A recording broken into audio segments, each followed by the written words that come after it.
suis le docteur Olivier Fan, je suis pédopsychiatre, addictologue et je dirige le service d'addictologie à l'adolescence, clinique de la Fondation Santé des étudiants de France Dupré, ASSO. Notre service se compose de 3 unités, une unité de prévention, de consultation et enfin d'hospitalisation soins-études.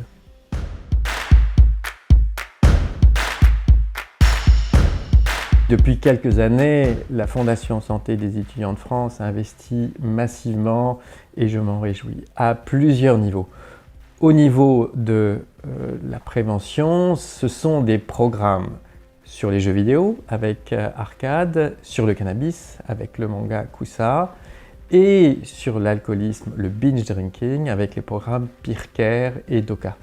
Ce que la Fondation développe, ce sont des programmes qui ont été validés par la science comme étant efficaces. Ce que nous nous attachons à faire à la Fondation, c'est ce que j'appelle la prévention secondaire, c'est-à-dire le repérage des pratiques à risque qui sont extrêmement importantes. Le deuxième dispositif, ce sont les consultations, évidemment, ouvertes pour tous, qu'elles soient avancées, comme dans le cadre du programme PeerCare, ou sur le site de la clinique Dupré, Fondation Santé des étudiants de France. Enfin, c'est le développement d'une unité d'hospitalisation soins-études qui est assez originale puisque le premier de son genre en France. On s'aperçoit qu'un des symptômes des conduites addictives est lié à la scolarité. Par exemple, un des premiers signes de dépendance aux jeux vidéo, c'est l'absentéisme scolaire. Un des premiers signes de la dépendance au cannabis, c'est le rendement scolaire qui est en chute libre.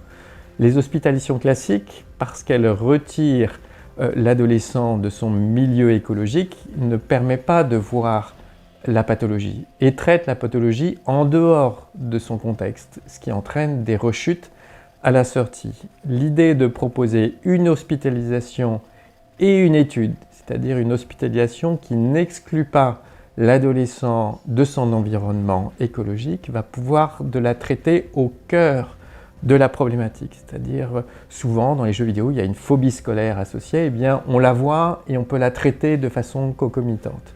Dans les dépendances au cannabis, on a une névrose d'échec avec des difficultés à maintenir une scolarité qu'on va pouvoir observer. Ainsi, les sevrages aux substances et aux comportements, dans ce cadre-là, vont non seulement être plus faciles, mais s'installer de façon pérenne. Ce qui n'est pas le cas dans le cadre d'une hospitalisation classique pour sevrage, où on sait qu'un des inconvénients, c'est la rechute à brève échéance.